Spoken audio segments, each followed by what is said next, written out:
Eh bien bonjour, nouvelle vidéo de Command Modern Operations.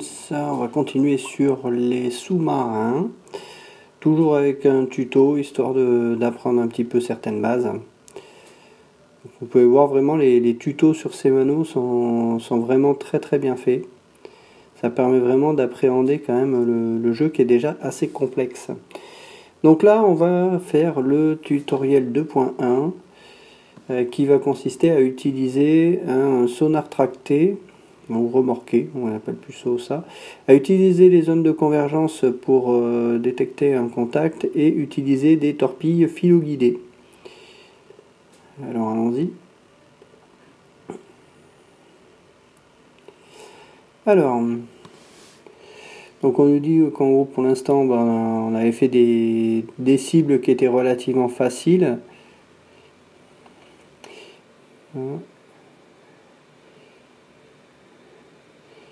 Et donc là on va utiliser un sous-marin Trafalgar qui est un sous-marin, donc c'est une classe Trafalgar, un sous-marin britannique très performant. Et donc on voit qu'il y a plusieurs zones de convergence. Si vous vous souvenez, donc les précédents tutos, vous aviez parfois une ou deux zones de convergence. Ben là le Trafalgar il en a quand même une, deux, trois, quatre. Donc on peut détecter quand même des appareils assez loin. Et ce qu'on va utiliser, c'est le Type 2065, donc le Towed Array Sonar. Alors le Towed Array Sonar, on va aller voir un petit peu ce qu'il en est. Donc, je vais faire begin. Le Trafalgar, on va aller voir un peu ses perfos. Donc voilà, ça date de 96, celui-là. Alors le sous-marin lui-même, il date de 84. Mais il a été régulièrement modernisé. On voit qu'on a plusieurs versions, 84, 87, 94 et 96. Donc voilà. Après, c'est surtout, je pense, les systèmes de mission et l'armement qui a dû être un peu amélioré. Donc nous on a un Trafalgar de 96 et dans les sensors, on a donc le type 165 qui est là, qui est dans un TAS. Donc Towed Array Sonar System, c'est ça que signifie TAS, et c'est un système passif uniquement. Alors le principe c'est on balance en fait ce petit sonar le long d'un câble et on va le remorquer, et donc ce câble on va le mettre relativement loin du sous-marin de façon à ce qu'il ne soit pas perturbé par le bruit du sous-marin.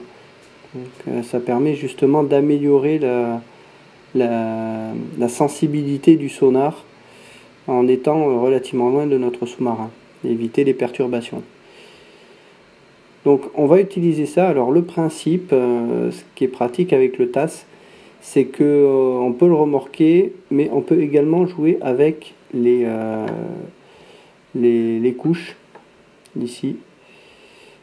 Donc si on se met juste au-dessus de la zone de convergence, ben, en fait on va utiliser le sonar, si je ne me trompe pas, là-dedans. Mais si on se met là, on peut l'utiliser en dessous ou au-dessus. Je crois qu'il y a quelque chose comme ça.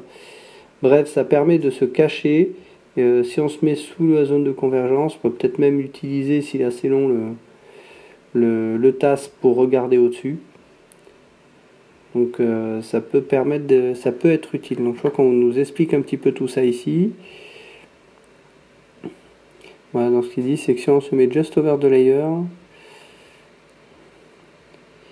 on peut avoir le TAS qui peut être sous la couche. Et donc on peut être au-dessus de la couche, se cacher d'un sous-marin qui est ici par exemple, et utiliser le TAS pour qu'il plonge en fait en dessous et qu'il puisse détecter nos sous-marins. C'est-à-dire que on va pouvoir détecter l'ennemi, mais lui, vu qu'il y aura la couche ici et que nous on est au-dessus, il ne pourra pas nous détecter.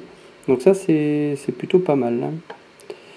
Alors quand on est sous la couche, par contre,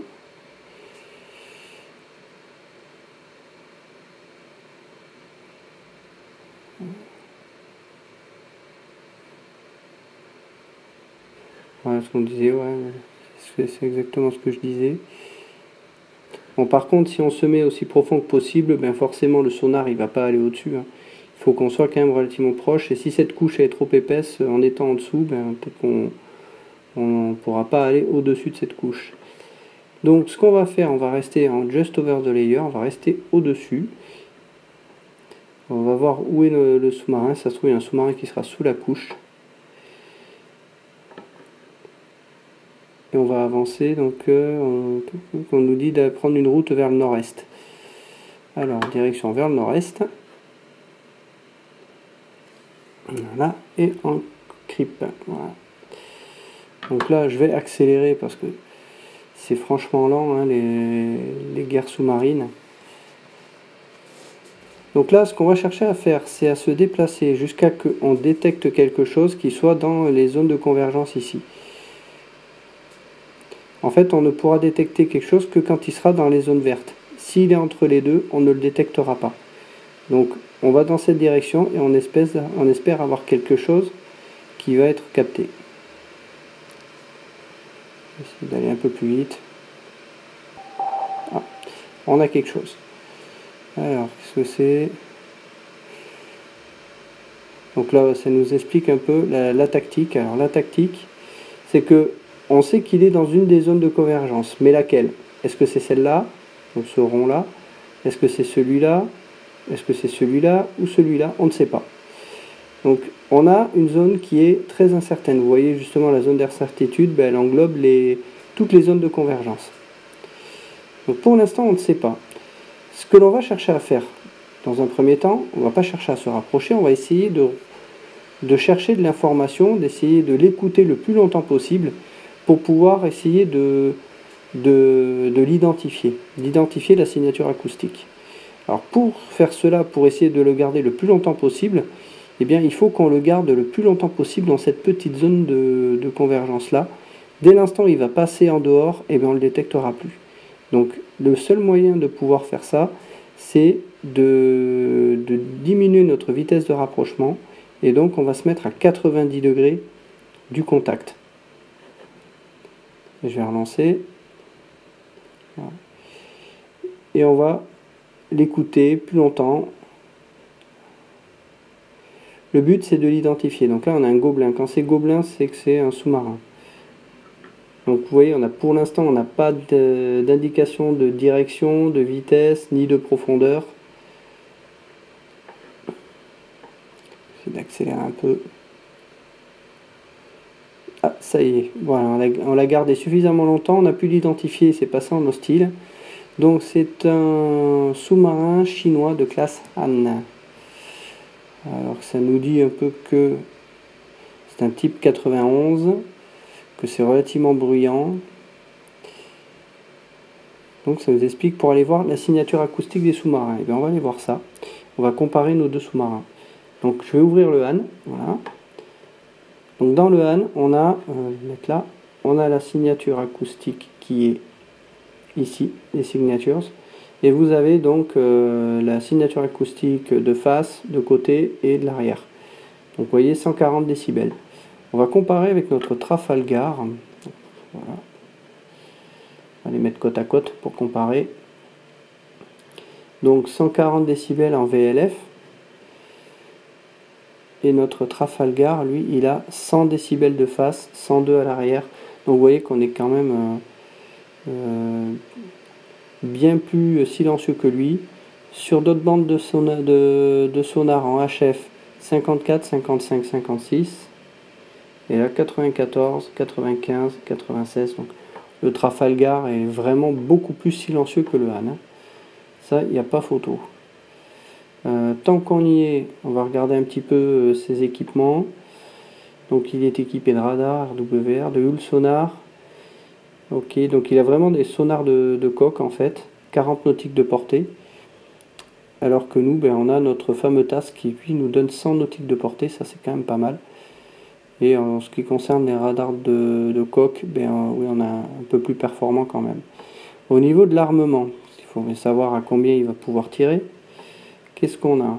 On a des torpilles ici, 4 nautiques de portée pour celle-là, 4 nautiques pour celle-là aussi, 3 nautiques. Voilà, donc il a des torpilles entre 3 et 4 nautiques. Et notre Trafalgar, lui, il a des Spearfish et Tigerfish. Donc 4 nautiques pour les Tigerfish, 8 nautiques pour les Spearfish. Et après c'est des harpoons, ça c'est les missiles anti-navires. Voilà. Donc voilà pour la comparaison. Alors ce qu'on peut aller faire, on va aller comparer un peu les sous-marins français. On va voir ça. Juste par curiosité. Hein. Voilà, donc on a le Triomphant qui est là. On n'a pas d'image. Le Triomphant, voilà, il a 100, 101, 102, qui est très proche du sous-marin anglais. Les Agosta, ça c'est plus ancien, c'est des diesels. Des diesels électriques. Et on voit qu'ils sont 105, 106, 107. Donc on voit qu'on est assez proche de sous-marins nucléaires récents, mais c'est des diesels.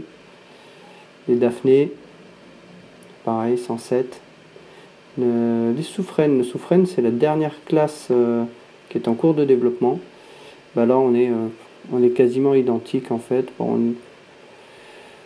on est identique avec les sous-marins anglais hein, au niveau de la dernière classe de sous-marins. Alors par contre on n'a pas vu les rubis. Ils sont où les rubis? Il y a le Redoutable là. Ils sont un peu plus bruyants. Le Redoutable est plus brillant. Il date de 81, enfin 75 même. Et les rubis sont peut-être un peu plus bruyants aussi, ils sont plus anciens. 110, 111, 112. Ouais. Voilà, donc vous avez ici tous les tableaux qui vous permettent de comparer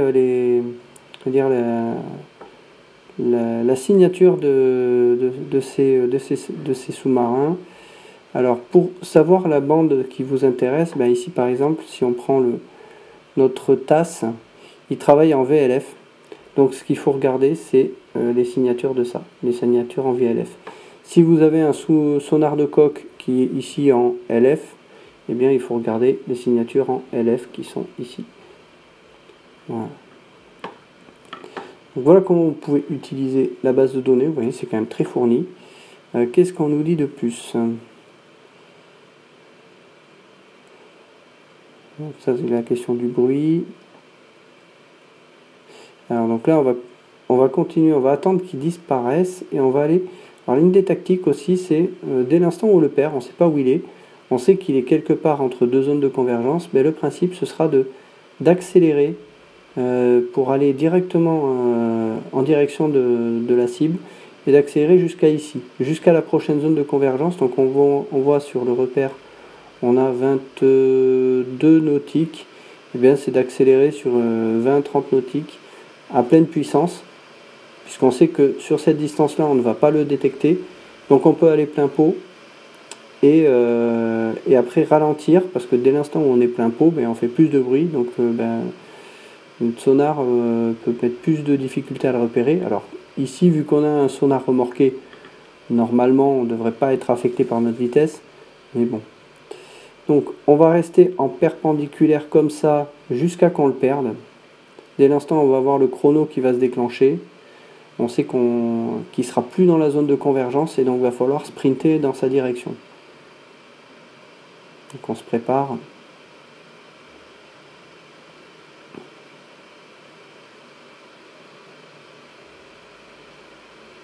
Accélérer. Ah, là par contre, ah, ça y est, on l'a perdu. Là on va accélérer en full. Donc on avait une zone précise ici.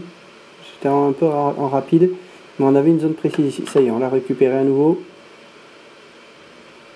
Non, on est toujours sur une zone de convergence. On voit qu'il y a toujours la zone d'incertitude là. Donc là, on va refaire une perpendiculaire.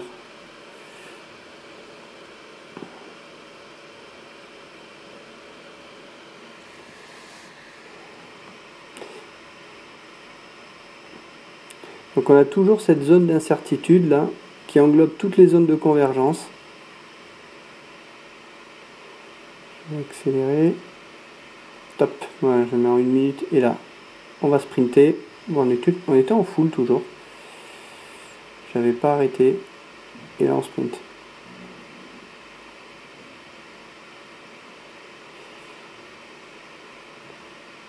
là, le but, c'est d'atteindre le point que l'on a mis de la trajectoire. Top, on a quelque chose là. Donc là c'est pareil. Alors on voit que ça s'est déplacé par là, donc ça veut dire que le sous-marin il se déplace un peu par là. Est-ce qu'on avait une trajectoire? Oui, route 243. Donc ce qu'on va faire, on va essayer de se déplacer plutôt comme ça. Essayer d'avoir une trajectoire un peu d'interception. On est toujours en full. Hein. Je vais ralentir. Je sais pas si là par contre déjà on sait qu'il est plus là. Il est certainement sur un de ceux-là.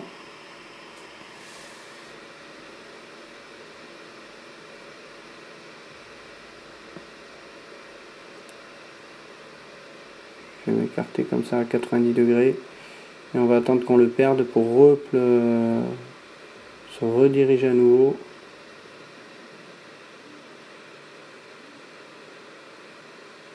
Accélérer.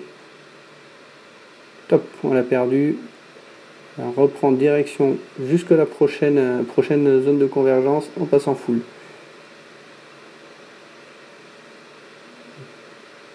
Et on attend de le redétecter. Vous voyez 1 heure, hein. C'est très long. Hein. Vous imaginez si on jouait en temps réel. Je vais repasser en creep, histoire d'écouter un peu.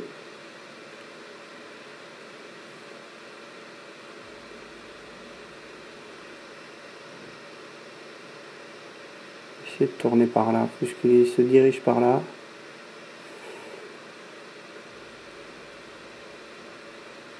Ah, on l'a perdu. On l'a perdu. On va recommencer. Donc là je vais aller un peu plus vite hein, sur le suivant. On va commencer donc direction le nord-est. Voilà. Et on va attendre de le capter. Voilà. Hop là. Ah bah, ça y est, c'est déjà classifié. Hein. Donc là ce qu'on peut faire, on peut essayer de continuer directement dessus. On sait ce que c'est, on va continuer dessus. On n'a pas besoin de faire du 90 degrés. On va s'arrêter par là. Hop, on l'a toujours. On le repère. On va rechercher.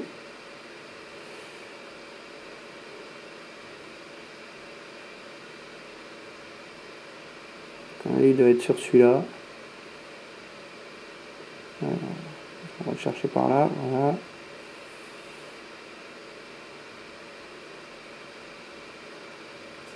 Donc là je vais un peu plus vite, hein, je fais un peu moins d'explications. On risque d'être assez proche là le prochain.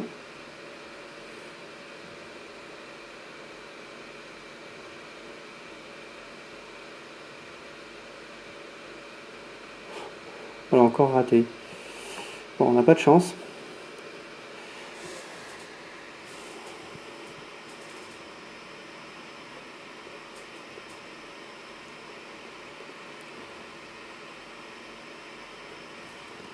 On recommence.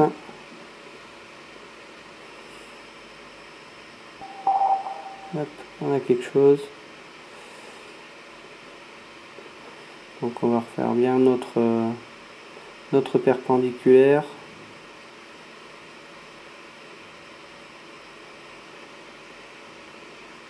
Là, hop, il est identifié. On attend maintenant de le perdre. Ça y est, hop, là on va chercher. Hop. On voit qu'il y a autre chose. Alors dans cette nouvelle mission justement, il y a un gobelin.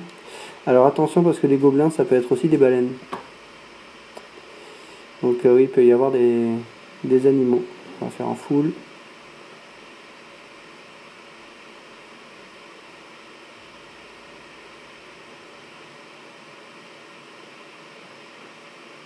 On va pas détecter.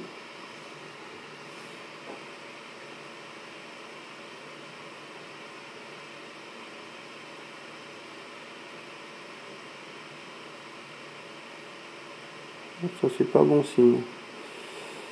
C'est pas bon signe. Hop, hop, hop, hop, hop, hop. Voilà, on a réussi à le choper. Donc là, on l'a chopé. Alors, c'est avec quoi? Avec notre type-ci. Voilà. Alors, je vais ralentir. On va se mettre en creep. Donc là, on n'est pas encore tout à fait à portée. Donc il est à combien? 15 nautiques. Donc on n'est pas tout à fait. Il a quoi comme route? 243. On va essayer sur une trajectoire par là.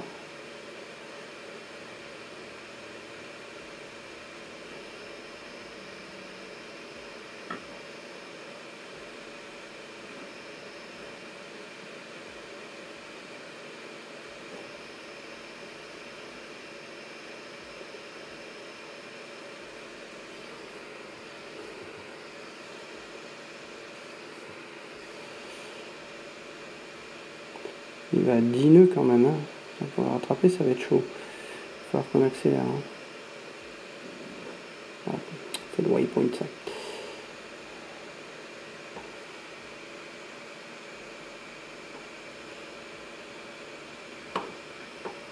On va accélérer un peu. On va arriver à porter. Voilà. Et là, on est bien.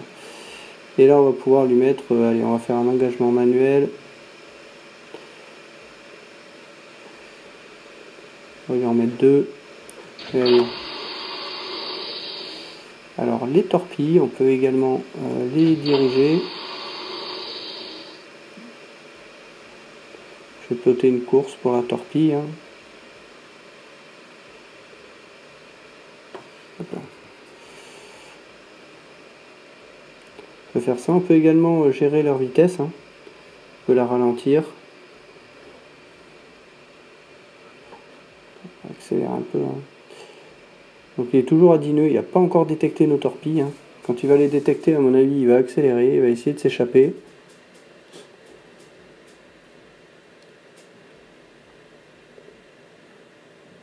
Je vais reploter la course. Voilà.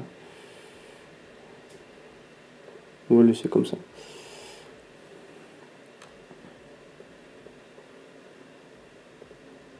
11 nœuds. Ah ça y est, il a détecté. Il essaie de s'échapper.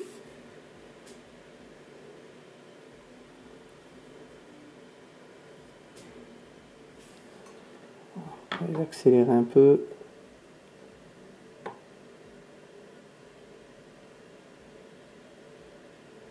Boum. Bon, on l'a eu. Donc ouais, on a dû s'y reprendre quand même à 2 fois. Enfin plusieurs, même une 3e fois. Parce que si on le rate, après pour le retrouver, c'est galère. Voilà. La recherche sous-marine, c'est de la patience. Faut pas trop se précipiter. Et puis vous voyez là, on a quelque chose. Bon, on sait pas ce que c'est. Ça pourrait très bien être un autre sous-marin, mais ça peut être aussi une baleine. Voilà. Donc il faut passer parfois du temps à identifier ces contacts de façon à les classifier et être certain de ce que c'est. Donc voilà pour ce tuto. Et bien je vous dis à une prochaine pour une autre vidéo de commande.